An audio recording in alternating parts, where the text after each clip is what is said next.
love can be sinful. We live in the midst of a culture that needs to hear that. It needs to hear that from us.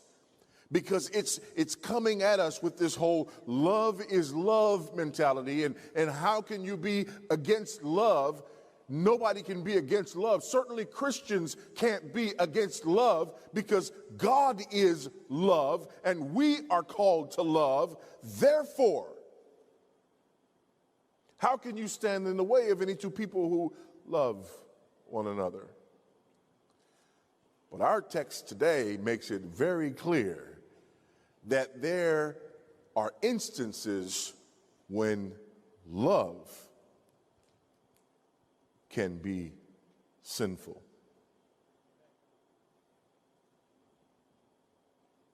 In other words, this is more than just a theological discussion for us to have.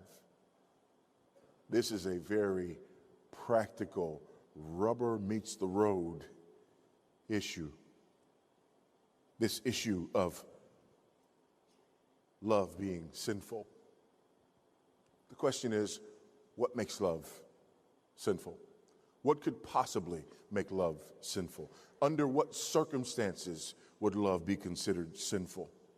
Well, first of all, love becomes sinful when it is directed at the wrong object. Love becomes sinful when it is directed at the wrong object. Look at verse 15.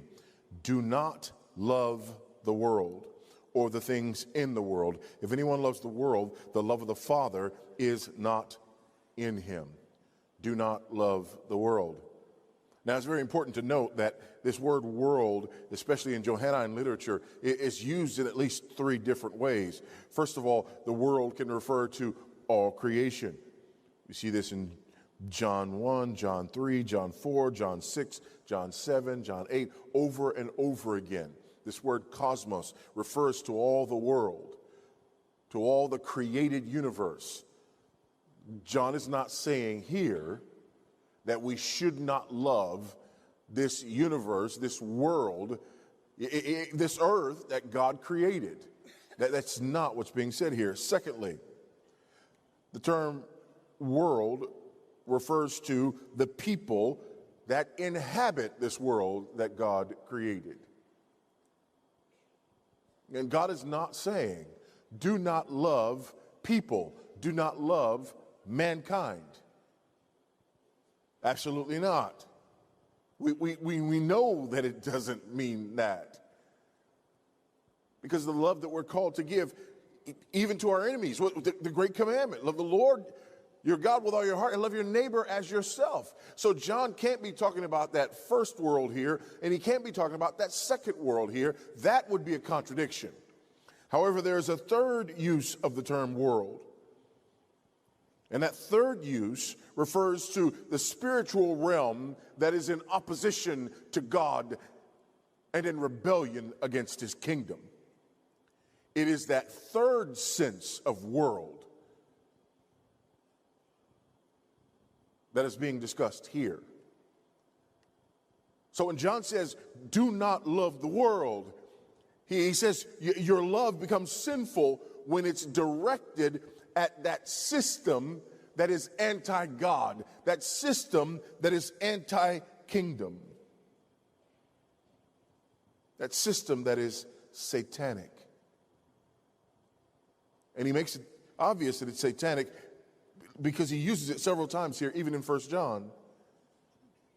John writes that by faith, the Christian is able to overcome the world in 1 John 5, 4 and 5. In our text, he says the world passes away. In chapter 3, verse 1, he says the world is ignorant of God. In 3:13, he says the world hates believers. In 4:1, he says it's the abode of false prophets. And 4:3, it's the abode of the Antichrist. And in 4:5, it's the abode of unbelievers. And last, the whole world is controlled by the evil one. It is obvious here that when John refers to world in this text, He's referring to that world that is under the control of our adversary, the devil. That world that is spiritual and ideological and at war with our King and his kingdom. And we are told, do not love that world. Not at all. Listen to Calvin. He had said before that the only rule for living religiously is to love God. But as when we are occupied with the vain love of the world, we turn away all our thoughts and affections another way. This vanity must first be torn away from us in order that the love of God may reign within us. Until our minds are cleansed, the former doctrine may be iterated 100 times, but with no effect. It will be like pouring water on a ball. You can gather no, not a drop, because there is no empty place to retain the water. Like pouring water on a ball. When your affections, when your love is pointed toward the world, there is no room for the love of God. Because when your love and your affections are pointed toward the world, they are pointed toward that which opposes God.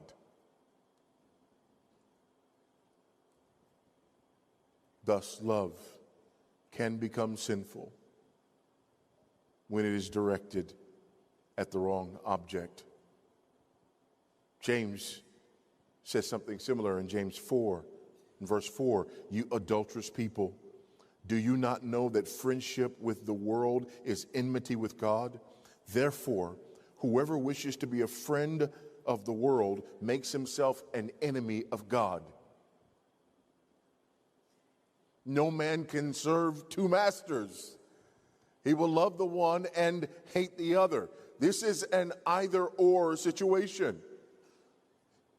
You cannot love the world and love God simultaneously. In fact, in our regeneration, in our salvation, we are taken out of the world. We're taken out of that system. We're brought out of darkness and into his marvelous light.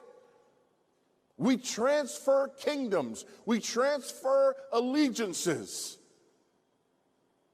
But if our love is still for the world, our allegiance has not legitimately been transferred. Which is why in 2:19, just after our passage, John says, they went out from among us because they were not all of us. If they had been of us, they would have remained. But they left so that it might be known, so that it might be obvious, so that we might see that they were never ours. They were never his. Because their love, their affections were pointed at the system that is opposed to God.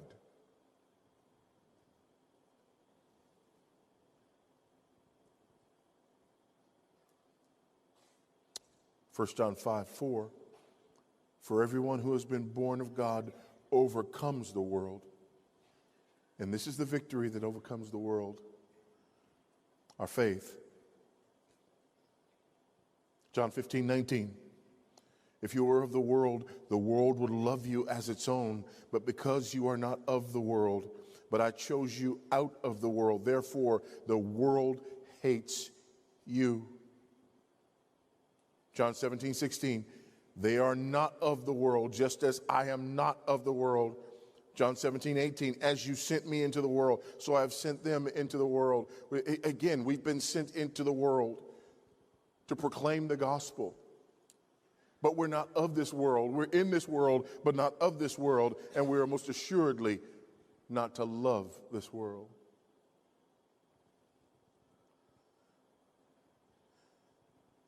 A great way to see this picture is to think about the love that a man is commanded to have for his wife. Husbands, love your wives as Christ loved the church and gave himself up for her.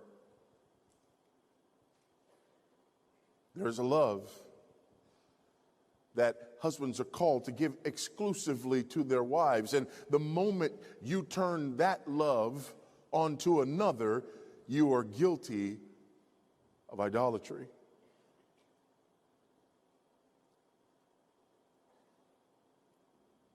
It's the same point here.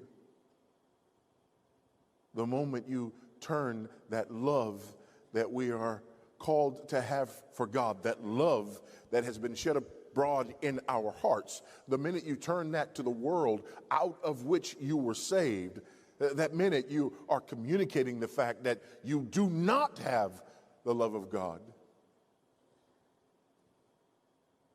or love for God. Beloved, we must constantly examine our hearts for the presence of this love of the world. Now, be careful here, because there is a tendency to take this in very wrong directions.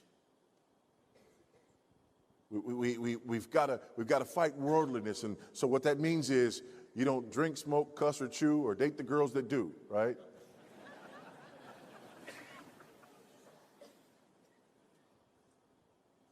That's not what this is. That's the enemy's sleight of hand. Because I can love alcohol and not drink it. Amen? I can love drugs and not take them. I can love these things. My passions and my affections can be pointed in these directions, and yet my legalism and my moralism says I'm better, not just than I was, but I'm better than you. Amen? Because I fight the urge. Because I don't participate. I still love it with every fiber of my being.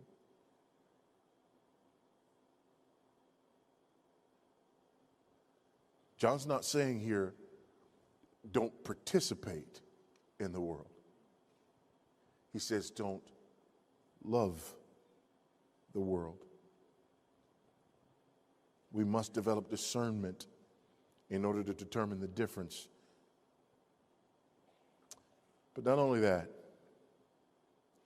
love becomes sinful when it arises from the wrong source. Not only when it's pointed in the wrong direction, pointed toward the wrong object, but when it arises from the wrong source. Verse 16. For all that is in the world, the desires of the flesh, the desires of the eyes, the pride of life, is not from the Father, but is from the world. So there's a problem first with the object, and now here there's a problem with the source. That this love for the world arises from the world. Just like our love for God and for the things of God arises from God. It is God who gives us the capacity to love God.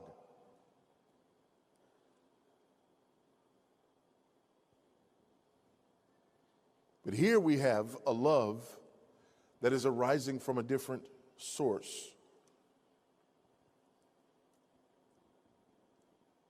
The first two categories that are mentioned here, cravings and lust, are sinful desires. Boasting, however, is sinful behavior, from internal to external. The first two are internal and hidden sins. The last one is revealed. The first two pertain to the individual person. The last one pertains to this person in community with others. Kistemacher says. Three categories: cravings, lust, and boasting.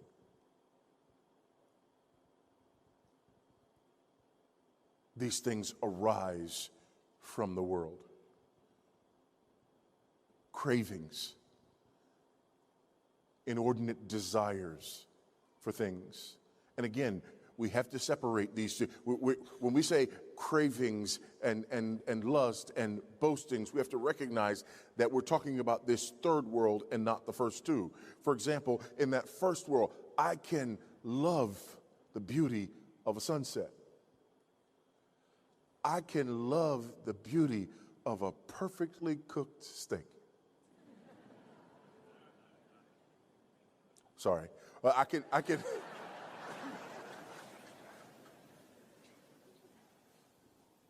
can love the beauty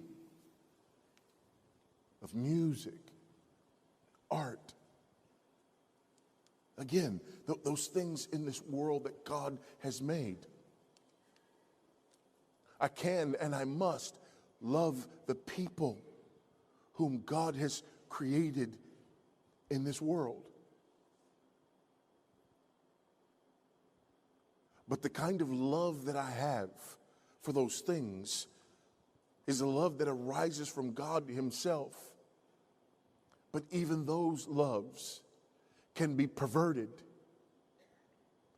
And so now, instead of me loving the beauty of a sunset or a beauty of God's created order, now I worship God's created order.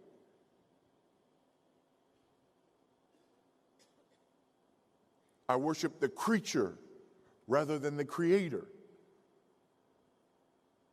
Rather than loving the beauty of those things that God has given us, now all of a sudden those things become means to an end, to satisfying myself, to gratifying my flesh,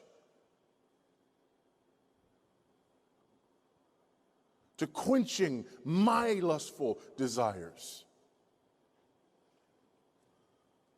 That's when they've crossed a boundary.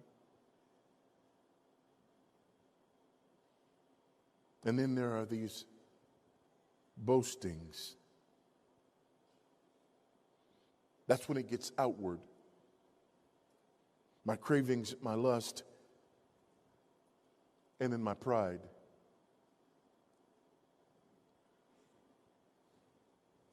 True love can lead me to share my testimony. Pride can make me exaggerate it.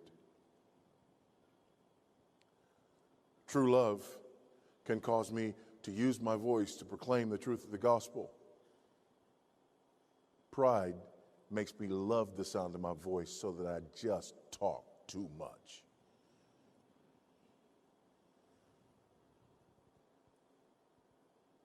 True love can lead me to share my story, but my pride causes me to make myself the hero of every story I tell.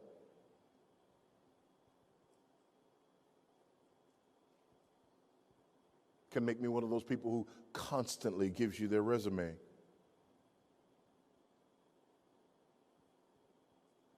That's what it looks like when it becomes outward. True love can show gratitude for the things with which God has blessed me, but my pride can make me constantly give you the price tag of those things so that you can be impressed. Are you smelling what I'm stepping in?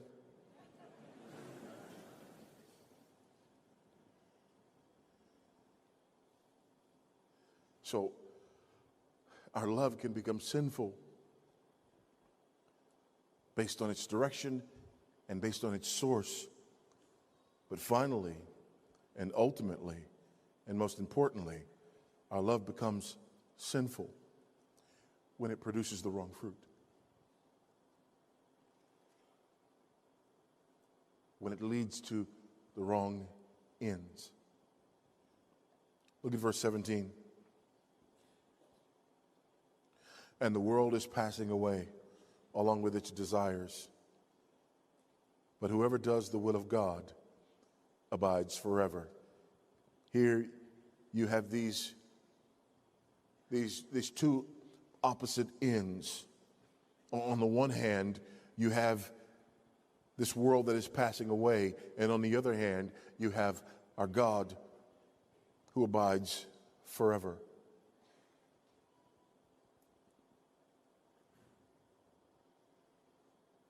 Love becomes sinful when it leads to wrong ends and produces wrong fruit.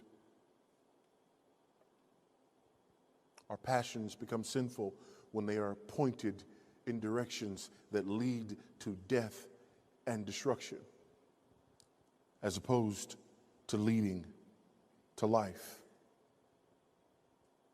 1 Corinthians 7, 29 to 31.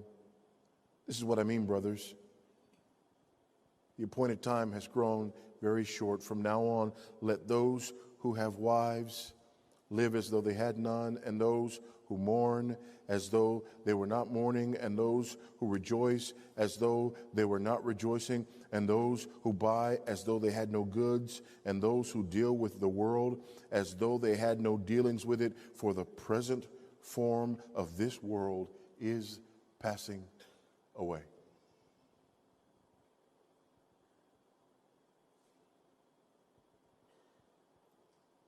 There is no life there. And this leads us back to what I was mentioning earlier. The poignant way in which this is so pertinent to our times. Because of the love is love crowd, particularly in the area of same-sex marriage. How can you be opposed to same-sex marriage when same-sex marriage is just about people who love each other being allowed to express that love? But that's a love that's pointed at the wrong object.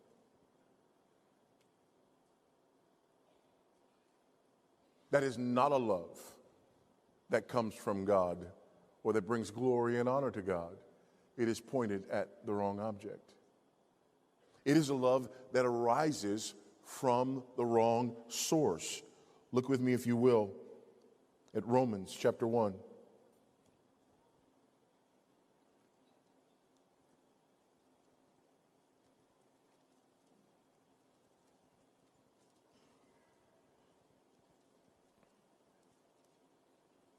Beginning of verse 18, familiar passage, but I want us to look at it.